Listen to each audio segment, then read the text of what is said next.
It is a strange paradox that the stories shaping the destiny of an entire century rarely begin in places where history bothers to look. Sometimes they rise not from palaces or councils, but from rooms so small and forgotten that even the people living in them barely believe they matter.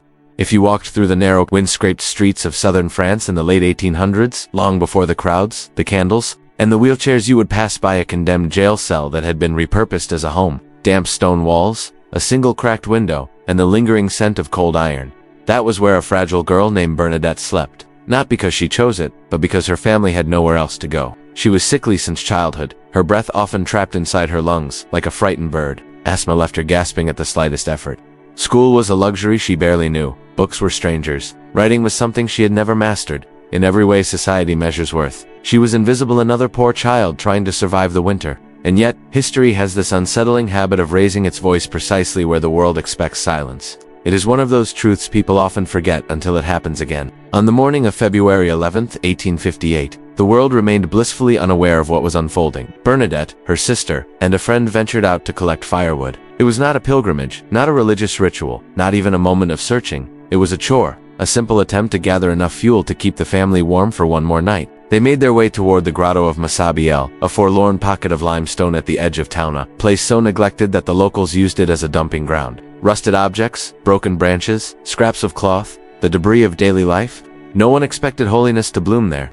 When the other girls crossed the shallow stream, Bernadette hesitated. The cold water could send her lungs into a spiral of agony, and she knew it. So she remained on the opposite bank, alone, the chill settling into her bones. That is when it happened. A sound like wind pushing through a narrow corridor brushed past her ear. But the trees around her stood still. No branches groaned. No leaves trembled. The air changed as though time had paused long enough to take a breath. She lifted her gaze toward a dark niche in the rock, a place she had walked past dozens of times without noticing. And there, wrapped in a radiance as gentle as dawn and as steady as flame, stood a young woman. White dress, blue sash, golden roses resting on her bare feet.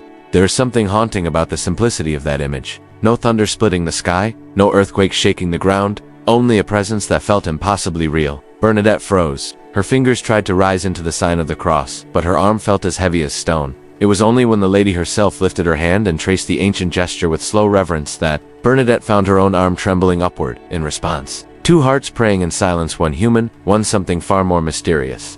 When it ended, the world around her snapped back into motion. The other girls had seen nothing. To them, it remained just a cold morning, just another chore, just another Tuesday. But for Bernadette, a door had swung open, and there was no closing it again. She did not have theological vocabulary to describe the figure. She did not call her the Blessed Virgin or Our Lady. Instead, in her simple local dialect, she called her Aquero, that one, a name as honest as it is disarming. There was no attempt to embellish, no desire to elevate herself, no dramatic performance. Only a trembling teenage girl saying what she saw. In the following days, whispers began weaving through the village. Some were curious, others were skeptical. A few were mocking, but beyond the noise, something far more unsettling was beginning to take shape, a pattern that would draw thousands, then millions, to this forgotten corner of France. And yet the most haunting part of this story is not the visions themselves, nor the light that wrapped around the lady like a garment. It is the possibility that her message was never meant only for the 19th century. Some scholars say it remained sealed, almost dormant, waiting for a time when humanity would once again lose its bearings. Looking back now, in 2025, when the noise of the world grows louder by the day, when people speak of societal exhaustion, inner emptiness, and a strange sense that something is about to shift, it becomes harder to dismiss the idea that Bernadette's visions were not simply relics of a bygone age. They feel like threads stretching across centuries, pulled tighter and tighter until they touch our present moment. Because before she died in 1879, long after the crowds had faded, and long after the grotto had settled into its new rhythm of pilgrims and candles, Bernadette shared three final visions. Three fragments, whispered from the edge of death. They were not recorded as prophecies in the dramatic sense, no dates, no nations, no fire falling from the heavens. Instead, they came as symbols, as warnings, as echoes of something approaching on the horizon. For more than 100 years, they remained in the quiet corners of convent archives, read by the few who cared to look. But the closer we move toward a year defined by turmoil, uncertainty, and a collective hunger for clarity, the more these last visions begin to feel unsettling, not apocalyptic, not catastrophic, but strangely familiar, as though they were describing not our distant future, but the emotional climate of this very year.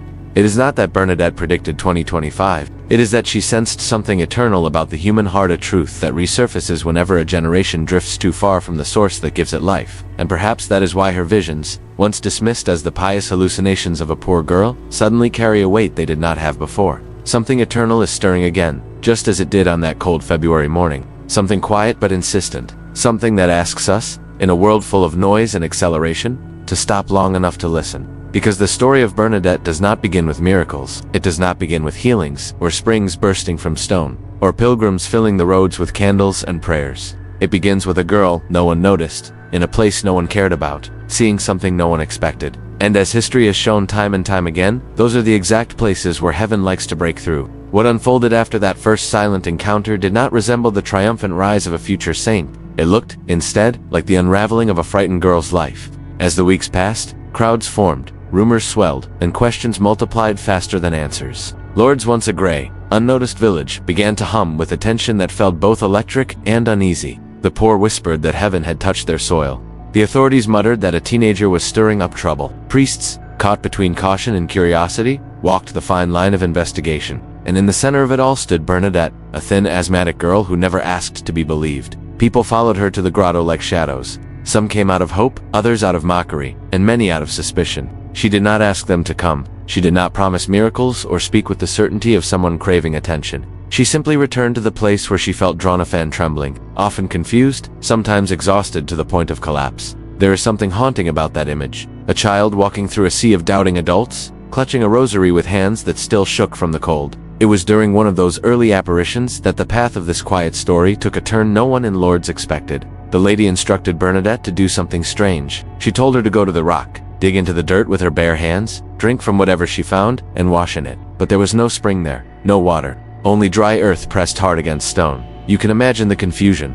The crowd watched as Bernadette knelt down and scraped at the ground. Mud caked beneath her fingernails, a thin trickle of brown water pooled between her palms. When she tried to drink, it smeared across her chin, leaving streaks of dirt down her face. People laughed. Some covered their mouths, whispering that she had lost her mind. Others shook their heads, muttering that this was proof she had made it all up. But she continued digging, and then, something changed. The muddy trickle became a clearer thread of water, then a stream, then a flow that seemed to pulse from somewhere deep beneath the grotto floor. By nightfall, a small spring had formed, one the town had never known. One that should not have existed, one that would soon draw millions from around the world. It is a paradox that the places we discard often hide the treasures we most need. A dump became a sanctuary, mud became healing, silence became revelation. Within days, the first stories emerged. A mother of two, whose fingers had curled inward from a nerve injury, dipped her hand into the water, and felt her joints loosen as if the fear trapped inside them had finally exhaled. A man dying of tuberculosis regained his strength in hours, as if life had rushed back into his lungs. A blind child saw a light for the first time. A soldier walked on legs that had once failed him. These stories were not circulated as rumors in back alleys. They were investigated by doctors, measured by church authorities, questioned by skeptics who left no room for exaggeration. Many cases were dismissed. A few remained unexplained. But even the unexplained ones carried enough weight to turn Lourdes from a forgotten village into a place where thousands arrived with wheelchairs, bandages, x-rays, crumpled diagnoses, and quiet hope. Wheelchairs lined up in rows, their metal frames catching the sunlight like silver testimonies. Tear-streaked faces leaned into prayer. Families clasped hands. Some cried for healing. Others begged for clarity, forgiveness, or peace. And still Bernadette remained untouched by the frenzy around her. She did not smile victoriously. She did not exploit her sudden fame. She did not profit merrily or spiritually from the miracles. She walked, shyly and sometimes painfully, through the crowds, still coughing, still gasping for breath, still living in the hard poverty she had known from childhood. Many people today call this sincerity prophetic in itself. In an age where self-promotion is effortless and attention is currency, her refusal to become the center of her own story feels like a message meant for us. Lourdes became a destination, but Bernadette did not become a celebrity, and that humility, paradoxically, made the story even harder to dismiss. But the spring was not the only revelation. The turning point for many priests came when the lady, after weeks of silence, finally spoke her name. I am the Immaculate Conception, a theological title so new, so precise, that even trained adults struggled to explain it clearly. For an illiterate girl who slept in an old prison cell, to utter it without mispronunciation or embellishment shook the skeptics. Some interpret this as a divine signature, a quiet confirmation that something from beyond the ordinary had touched the muddy stones of Messiah. Yet what is striking is that the messages given during these apparitions were astonishingly simple. There were no grand predictions of wars or calamities, no warnings about nations rising or falling, no diagrams of cosmic timelines, only 5 repeated requests: pray, repent, come here in procession, build a chapel, pray for sinners. Words that many considered too simple to carry prophetic weight. And yet, looking back now in 2025, these same words sound less like archaic instructions and more like a spiritual diagnosis of our time. What happens to a world when prayer becomes a forgotten habit? What happens when repentance becomes an outdated concept? When people grow more connected by technology but more divided in heart? When meaning is replaced by distraction? When faith becomes optional? The world does not collapse in a dramatic spectacle. It slowly erodes from within. A world full of technology but empty in spirit. A world drowning in information but starving for wisdom. A world connected by screens but divided in heart. A world overflowing with noise but terrified of silence. Some would say that Lourdes predicted nothing. Others would argue that it predicted everything that truly matters. Not geopolitics, not economics, not timelines, but the slow weathering of the soul. And it raises the question, was the spring truly a miracle for the body, or was it a mirror held before the spirit of future generations? Because if the grotto revealed anything, it is that healing often begins in places we do not expect. And perhaps that is why the message of Lourdes now feels strangely familiar to anyone living through the turbulence of 2025, not because Bernadette spoke of this year explicitly, but because the world she described a world losing its sense of prayer. Humility, compassion looks eerily similar to the one unfolding outside our windows. As the miracles multiplied and pilgrims arrived in waves, Bernadette herself began to withdraw, not from doubt and not from fear, but from a quiet understanding that her role in the story was never to stand at the center. She was a witness, not a star. And as the world clung to the spring for physical healing, she retreated into a silence that would eventually reveal something even more mysterious, something not tied to the grotto at all. Because the most haunting part of Bernadette's life was not what she saw in the grotto, but what she whispered years later, in a convent far away, with the world no longer watching. Bernadette's withdrawal from the crowds did not happen suddenly. It unfolded the way seasons change quietly, naturally, almost imperceptibly, until one day you realize the landscape has become something else entirely. As the pilgrims continued to gather at the grotto, carrying candles, crutches, and the hopes of families worn thin by suffering, Bernadette slowly disappeared from public view. Not out of resentment, not because of exhaustion from the endless interrogations, but because she sensed with a clarity that rarely accompanies youth that her part in the story had already been completed. When she entered the convent of the Sisters of Charity in Nevers, it was not a triumphant arrival. There were no banners, no hymns, no crowds cheering the girl through whom miracles had begun. The wooden door closed behind her with the soft thud of finality, and life inside resumed its familiar rhythm. Floors to clean, beds to prepare, sick to tend, vegetables to peel, fires to stoke, prayers to whisper. The corridors smelled of medicine and candle wax. The winter drafts pressed through the old stone walls. The footsteps of nurses echoed softly through the silence. Here, hidden from the world, Bernadette began the second half of her life, a life not marked by visions, but by pain. Her asthma, once merely an inconvenience, tightened around her lungs like invisible rope. She developed a painful bone disease that made each movement feel like glass grinding beneath her skin. Fever swept through her body in unpredictable waves, consuming her strength. Nights became battles against breathlessness. Days became long corridors, walked slowly, tremblingly, with hands pressed to the wall for support. And yet her sisters noticed something impossible to explain. Even in the worst of her suffering, even when she could not straighten her back or lift her head without wincing, she radiated a serenity that startled them. Not joy, joy is loud. Not optimism, optimism can be forced. What surrounded Bernadette was deeper, quieter. A stillness that seemed to come from somewhere beyond the walls of the convent. Something luminous. Many would expect a visionary to speak often of heaven or to describe new revelations, but Bernadette did neither. She spoke rarely. She preferred silence. She prayed not to be healed, but to be faithful. And it was in this silence, this space of surrender, that the most mysterious part of her story took shape. During her last years, a handful of sisters who cared for her began to record small fragments of her speech. They were not official prophecies. They were whispers made in moments when pain loosened its grip, just enough for her to speak. Memories captured in quiet notebooks, bedside conversations, soft utterances in the dim light of a candle. At the time, they were considered pious reflections, nothing more. But with passing decades, as the world grew louder and more fragile, these fragments began to sound strangely like warnings, or perhaps invitations. One sister remembered hearing her say, in a trembling voice, "There will come a time of great shaking. The world will be humbled, but grace will not be far behind." It is a paradoxical sentence, half shadow, half dawn. A world trembling, a world being humbled, and yet grace waiting just beyond the horizon, close enough to touch if the heart is willing. Another recollection spoke of a future filled with fear and confusion, a time when people would feel as if the ground had been pulled out from beneath their feet. And yet, in this same time of disorientation, Bernadette whispered, "Faith will rise." To her, darkness and light were not opposites locked in battle. They were sequential, one yielding to the other, as night yields to morning. But perhaps the most enigmatic fragment of all came from a moment when she was asked what the world would need most during its time of shaking. She replied with barely a breath, "Pray, pray much." The world is forgetting how to pray. It sounds simple, almost too simple for our era, but in the depth of her words rests a quiet urgency. In Bernadette's mind, the great danger facing the world was not catastrophe, not storms, not political upheaval. It was forgetfulness. Forgetting prayer, forgetting mercy, forgetting God, forgetting who we truly are beneath the noise.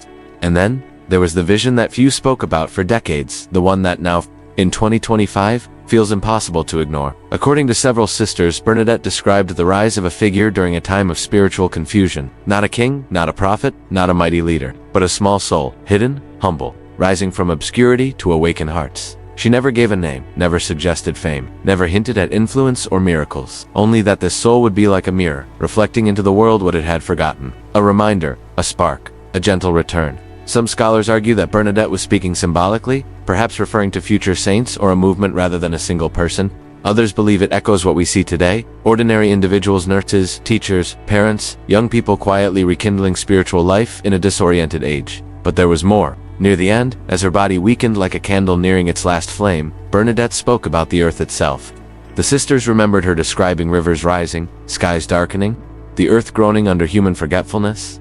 These words were dismissed for generations as poetic, metaphors, pan-induced reflections of a dying woman. And yet now, in an age of floods and fires, melting glaciers and storms that carve scars across the world, they resonate with a depth that surprises even skeptics. It is vital to understand, Bernadette was not predicting environmental science. She was not forecasting climate charts. She was describing a spiritual truth, long embedded in sacred tradition, the idea that creation and soul are intertwined, that when humanity loses its way, creation mirrors the fracture. The earth groans because the human heart is hurting. And yet, in her vision, this groaning was not the final word. It was the warning before grace returned. Because every time Bernadette spoke of trembling, she also spoke of healing. Every time she spoke of darkness, she pointed toward a light, waiting quietly at the edge of history. A light that rises not from authority or spectacle, but from humility, from those small souls willing to say a simple yes. Looking back from 2025, her fragments do not feel like predictions in the sensational sense. They feel like mirrors, like reflections of our momentary anxieties, our fractures, our longings filtered through the fragile breath of a dying saint. Her life in the convent may have been hidden, but her final whispers would one day echo across a world that suddenly understood them. When we pause and look at the world through the lens of 2025, something unexpected begins to surface, something that makes Bernadette's quiet final fragments feel less like distant mysticism and more like a strangely precise description of our emotional age. It is not that she foresaw our technologies, our global conflicts, or the political storms that seem to roll across continents without warning. It is that she understood a deeper pattern, a kind of spiritual weather that repeats itself whenever the human heart drifts too far from the things that keep it anchored. And perhaps that is why her whispers feel familiar now. A century and a half after she described a time of shaking, the world finds itself unsettled in ways that numbers and headlines cannot fully capture. People speak of a heaviness they cannot explain, a sense of waiting for something unnamed, the feeling of standing on the threshold of a moment that has not yet revealed itself. Anxiety is no longer a private struggle, it has become a shared language. Entire societies move faster, speak louder, react quicker, yet find themselves more exhausted than ever.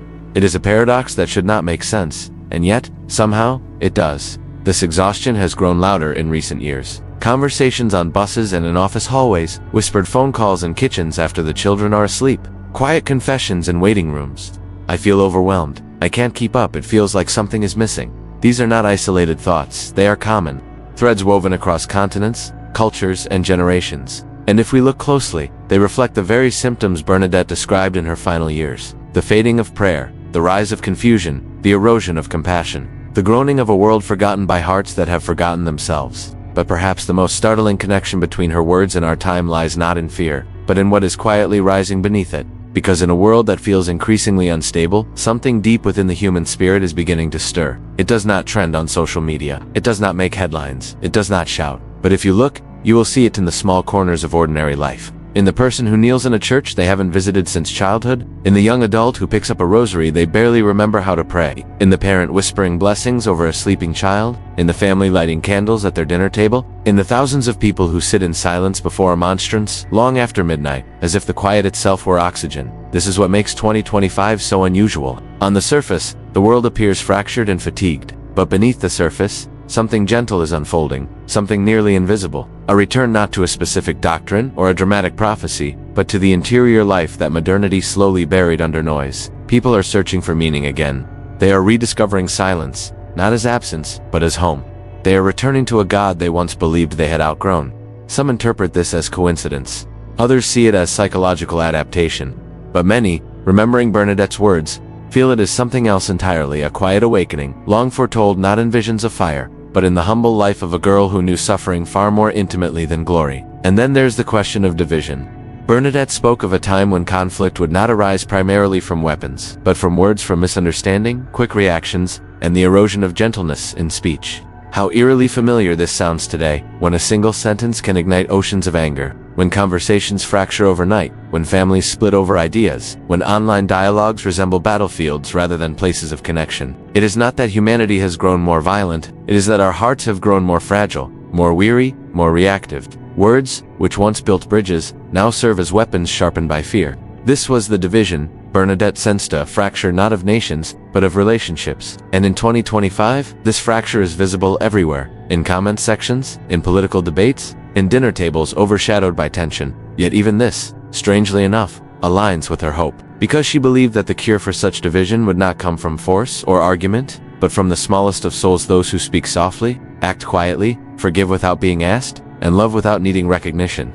Those who embody what she herself tried to live: humility in the face of suffering, charity in the face of misunderstanding, prayer in the face of fear. These small souls, as she called them, are rising now. You see them in hospital hallways where nurses cradle the hands of the lonely, in classrooms where teachers become anchors for children navigating an unforgiving world, in food banks where volunteers welcome strangers with smiles that cost more than the bags they hand out, in quiet rooms where teenagers light candles and whisper prayers no one hears. These are not extraordinary people. They are ordinary hearts awakening to something ancient and necessary. And while institutions debate decline, something else is happening that defies the narrative. Confession lines, once short and sporadic, now stretch out of church doors.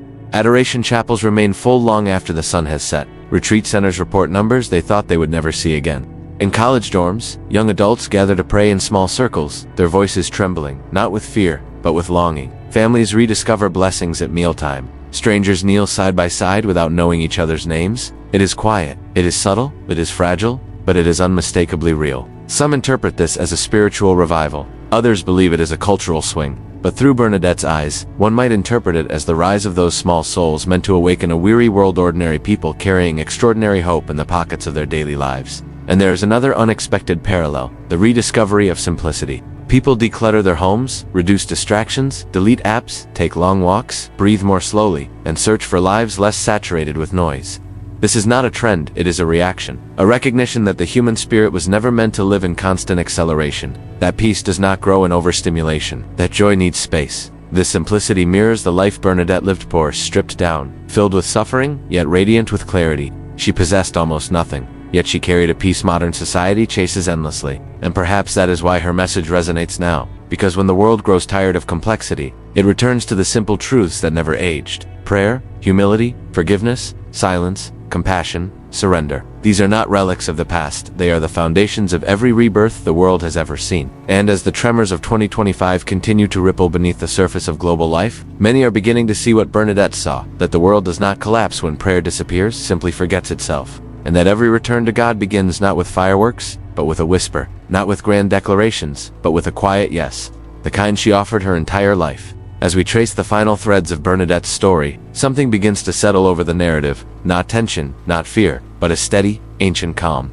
The kind of calm that rises when the noise of the world finally steps aside and allows the soul to breathe. Because her so-called chilling prophecy was never a script of catastrophe. It was never a warning of collapsing nations or unfolding disasters. It was, from the very first whisper at the grotto, a map for the heart. A guide not for the end of time, but for times like ours. When the spirit feels thin, when the days feel heavy, when the world seems to be losing the thread that holds it together. and perhaps that is the doorway through which we must walk as we consider her life in its fullness. Bernadette never saw herself as a prophet. She never claimed to predict anything. She did not set out to change the world, convert crowds, or carve her story into the fabric of history. She was a girl who had known poverty, illness, and humiliation. A girl who looked at life from the margins, never expecting heaven to bend toward her, and yet, that is precisely what happened. Heaven chose a small voice, a voice the world had dismissed, a voice that trembled when it spoke. It is a paradox that the greatest spiritual revolutions often begin with people who never intended to start one. As her life unfolded in the quiet walls of the convent, far from the spring she uncovered, far from the crowds who once followed her to the grotto, her message deepened into something more profound than anyone expected. She taught, not through sermons or books, but through the witness of suffering, carried with dignity, humility embraced without resistance,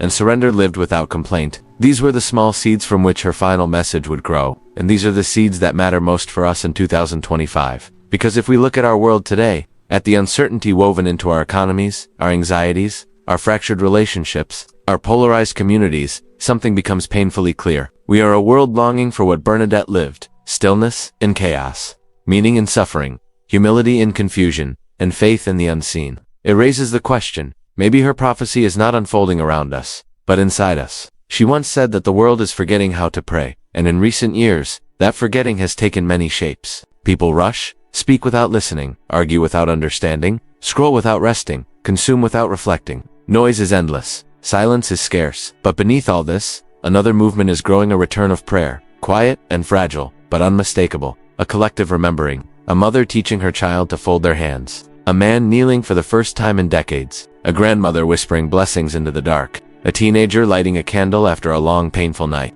These are the small souls rising now, the kind Bernadette spoke of. Souls who awaken not by power, but by presence, not by influence, but by tenderness. They are the ones reminding the world that hope has not vanished, that mercy has not dried up, that faith is not a relic. They are the quiet answer to the shaking she saw. Because even in her final hours, Bernadette believed one truth with unwavering certainty: when the heart returns to God, the world begins to heal. And this brings us into the wind down, the gentle descent of her story, the soft closing of a door that never fully shuts. The last months of her life were marked by pain so severe it would have crushed most people. Her legs swelled until every movement felt like fire beneath her skin. Her bones ached with a deep, relentless pressure that seemed to pulse with each heartbeat. Her breathing came in tight, quick gasps. Yet her eyes, those quiet, thoughtful eyes, held a peace that contradicted everything her body endured. Sisters often found her looking past the walls of her small room, as if the veil between worlds had grown thin, as if she saw something coming. Not doom, not destruction, something softer, something that carried the weight of eternity without the violence of fear. Sometimes she whispered prayers no one could hear. Sometimes she spoke short phrases the sisters leaned closer to catch, and sometimes she simply breathed, slowly and peacefully, as if preparing to step into a silence larger than the world. On the day she died, she did not speak of visions or testaments. She did not describe catastrophes or predictions. She whispered one final plea, simple, fragile, and eternal: Holy Mary, pray for me, a poor sinner. And with that, her life faded like a candle that had burned for just as long as it was meant to. But her message did not fade. In 2025, it rises again, not with thunder, but with invitation, not with fear, but with hope. Not pushing us toward disaster, but gently calling us back to the things that make us human: prayer, compassion, forgiveness, humility, silence, presence. Her prophecy, if we dare call it that, is not a warning about the end of the world. It is a reminder that the world can begin again any day, any hour, in any heart willing to return. Even now, even here, even in a year filled with trembling, because God still works in silence. Grace still flows like a spring. Hope still rises, and faith, even when forgotten, still matters. Bernadette's life teaches us that holiness is not found in extraordinary visions, but in ordinary faithfulness. That renewal does not begin with nations, but with souls. That the future does not hinge on fear, but on a quiet yes whispered in the dark. The same yes she offered. The same yes the world is longing to remember. The same yes that may yet reshape 2025.